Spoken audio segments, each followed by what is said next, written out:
Welcome to Wild, Women in Lending Determined to Make an Impact. I'm your host, Robyn LaVassaur. They say our biggest fear isn't being inadequate. It's being powerful beyond measure.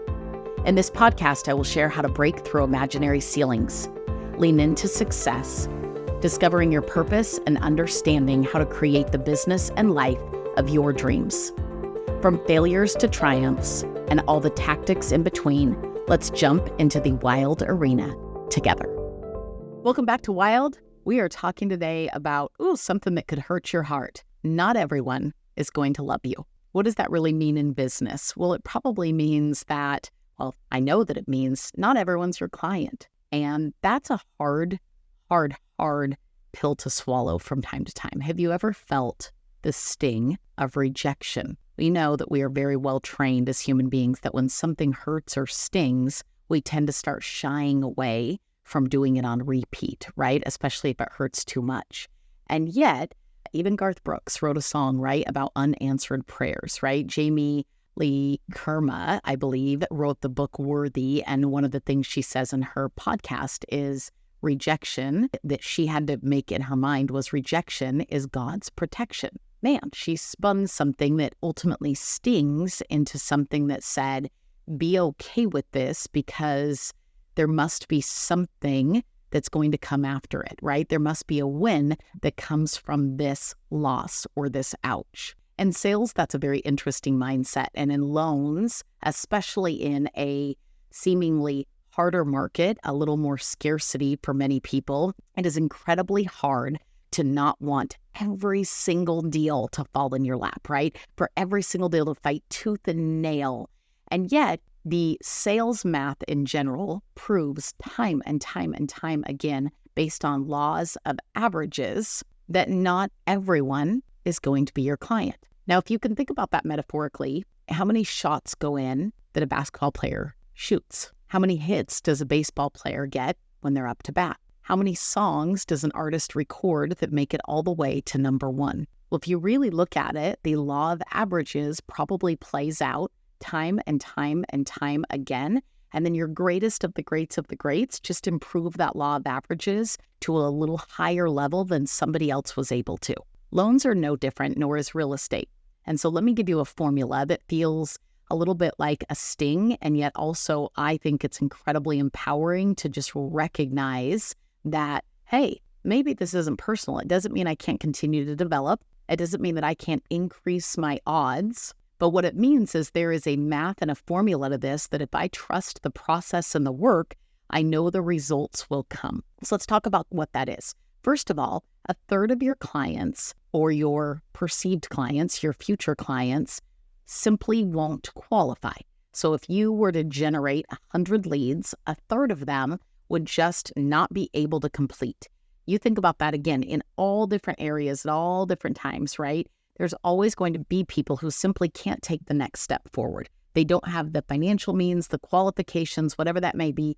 In that moment, they can't move forward. So the non-qualifiers. Number two are the people that are really well referred or personally, right, in the sphere, and they love you. And they love you no matter what. They love you because they already trust you, because somebody they know edified you. Whatever the case, you hit it off during the appointment. You had some great moments. You're lock and step. They meet and they don't want to work with another loan officer on the planet. I just got a text today from a client who it's been years since I heard from them. And they were like, can I ask you a couple questions? Like, you're our trusted source. Those are the clients that ultimately love you. Awesome. Feels good. Super great to have them. In fact, everybody probably would attest to, I need more of those. So what's the other third? If it was a third, and a third, what's the other third of that pie? It's the people that aren't your clients, period. And it can be for a myriad of reasons, but ultimately, most of the time lately, it's been for shopping, right? Is all they care about at the end of the day is the very cheapest of the cheap when it comes to fees and the cheapest and the cheap when it comes to interest rate. And if that is the only thing, period, that matters, for some, it might be a loan that you can't technically do, right? Documentation. It might be hours that they expect of you or the amount of fee worksheets they want you to do where they're not your client. It might be a loan that is too challenging for you where they are ultimately not your client. But the number one that we see often right now is ultimately the shopper. And there are a few tips and tricks that I can give you to really help with, one, the perceived rejection, right? And this can go in both ways. So I'm talking about the client, but I can also, I will actually get to the realtor part and or the referral partner part of this, because that also has a formula to it. And it's really the same formula because it's sales math, but then how do we overcome that potential rejection and how that feels? Well, when it comes to clients, I will tell you this. The clients that are going to shop you should be able to know up front. And so you might have a great initial meeting and walk through everything, go through their most important thing,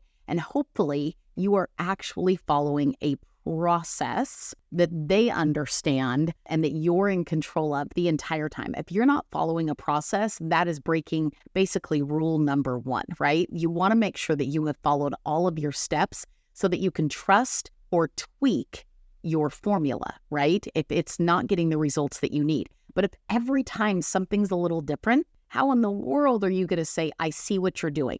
And so think about this. If you were to go to a golf lesson and swing a club, they would watch you swing a club and they would realize, oh, you're dipping your shoulder, right? You're not rotating your hips. Your hands are set up the wrong way. And eventually they would tweak little things in how you swung the club over and over and over, right? And find things that ultimately then had you in a more consistent swing. Now, once in a while, you're going to default back to those old habits. But when it comes to a sales process, I cannot stress enough for both, and really anybody that's delivering service or goods in the way of sales, to make sure they're actually covering it in a formula or a written out process. And so you go through everything with the client and you're talking to them and you ask them, one of the first things that I ever talk to a client about are, what are the most important things to you? And we go into them. And here's the deal. What I find is that people that follow this formula, they often ask the basic questions, but they never get a few layers deep. And so I can't encourage you enough to actually get a few layers deep, not only about thank you for the answer to my question, but why is that answer your answer? Tell me more. Define that for me. Because underneath the very surface answer is a little more depth that will help you fully acknowledge, right? And so I'll give you an example. I had a loan officer the other day say, mom and dad told their kids who are buying a house to shop, and to not trust a lender, only trust a bank.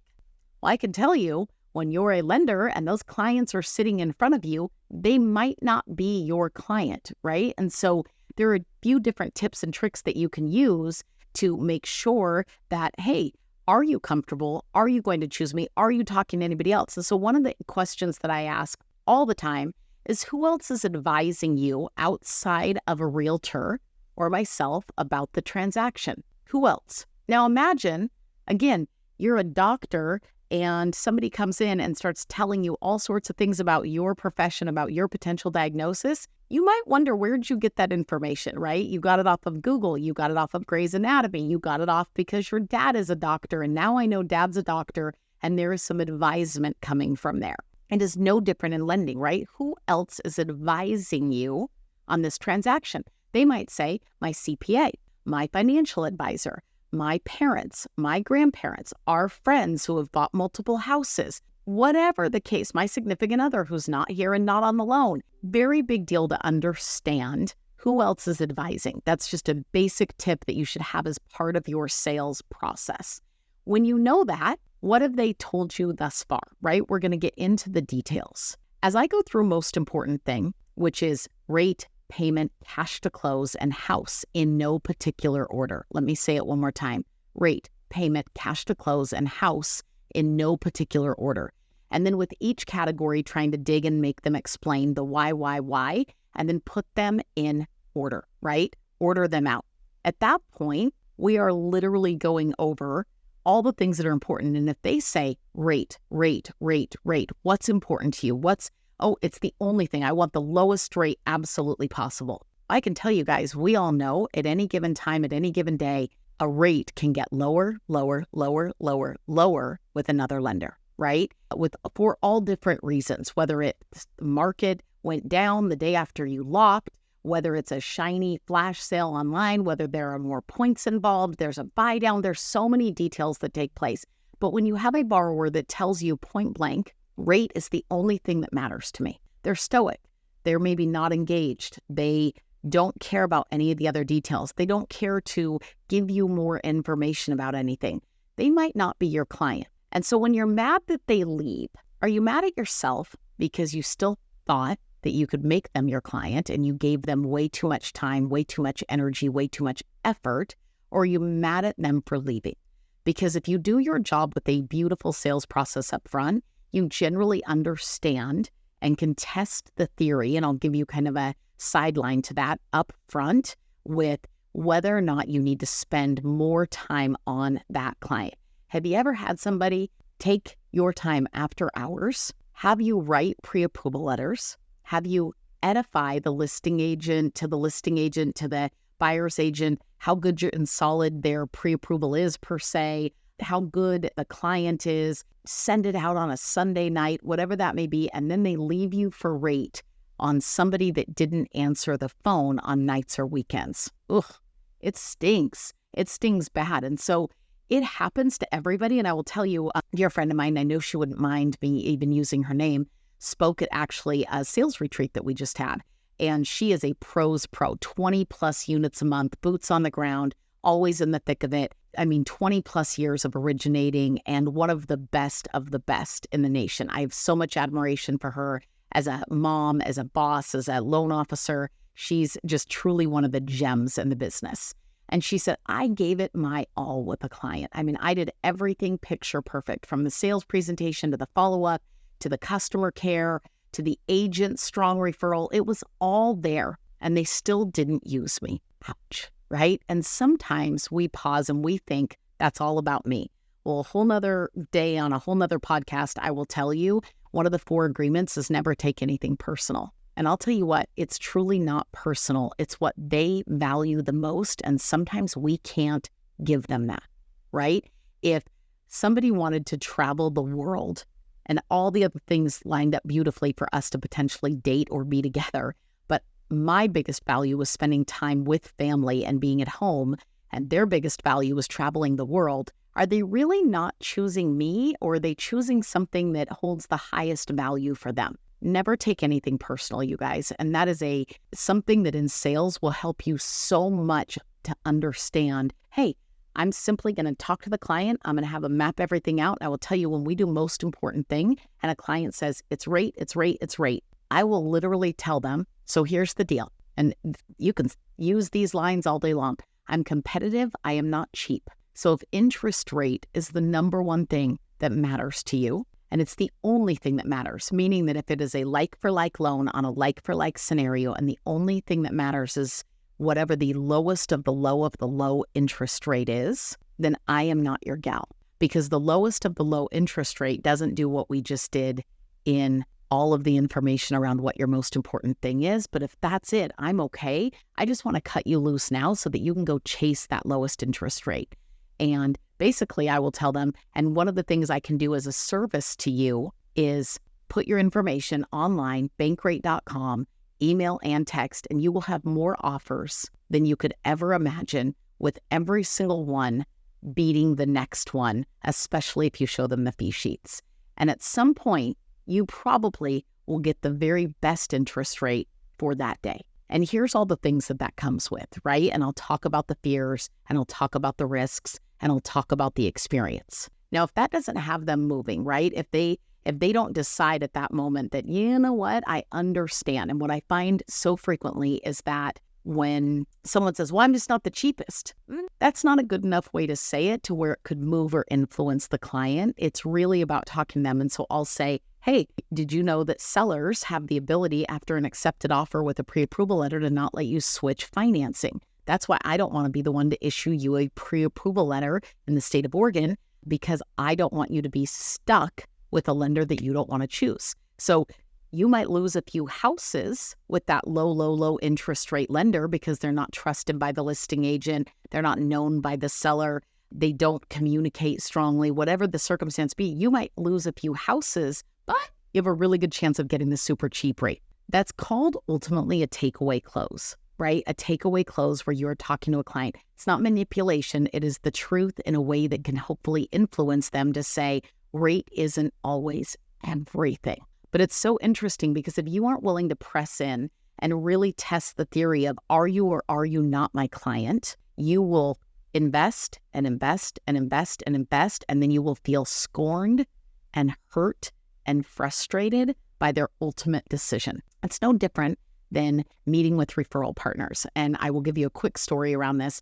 I would meet with a referral partner, and again, I'm a mom, everybody knows that, with 5 kids, and my husband and I live very busy, especially weekend lives as the kids were in, we're empty nesters now, but as the kids were in sports and different things. I would sit down with an agent so excited that they were ready to meet and they would have a great business, and I would, what can I do for you that adds value to your business? We would be having conversation, and they would say to me, I want you to be at an open house with me Saturday and Sunday for 2 hours live and in person.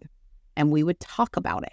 And I would realize I'm not the right fit. Now, the very worst thing that people can do is say, okay, I'll be that for you when you know you really can't be that for them. If you can be that, awesome. Somebody will be able to. But I realized quickly, gosh, why is that important to you? We dig in and might go through some other sales process and get there where we could work together. But imagine if I was just like, okay, that's great. Like, I plan on doing that. And then I went 1 weekend or 2 weekends and fizzled out and it didn't last. I can't really be mad at the agent for not using me, if you will, because I didn't give them the expectation that, hey, you might not be my client and I might not be yours, right? We might not be a good fit together based on the logistics. It's okay. And we do this well in our long-standing, really great relationships that we have.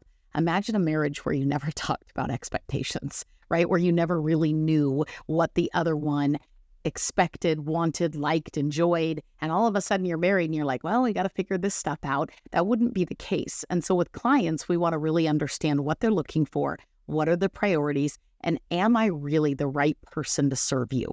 And one of the great things that you can do is limit the amount of time that you are giving to people who are potentially not your client so that you can go out and find all of the people that absolutely love you, right? That know that, hey, you're my lender, you're my person. And I think the scarcity mindset in the current marketplace has us sometimes swirling where we're holding on for dear life to just one. And we get so focused on that one that we even forget to pay attention to all the others that chose us and loved us because we're so focused on the one piece of rejection. Don't do that to yourself. Believe in yourself and bet on yourself. You know what? I'm clear on what this client wants, and I'm clear that I'm not the one that's going to be able to provide it. So I'm going to take away close. I'm going to push that back. I'm going to let them know, like, hey, this is where things are going to land with me. And I'm okay with you walking away because that frees me up to go serve more people, to go find more potential clients for myself. When you can generate and you trust yourself to have the ability to generate enough leads, that pie gets bigger and bigger and bigger and bigger. And all of a sudden, the third that you're going to have, maybe a little more depending on how good your skills are, is plenty. You've got plenty to eat out of that pizza and you are happy, happy, happy, and know that it's going to come in the next month. I hope this was helpful to you. We'll see you on the next episode of Wild.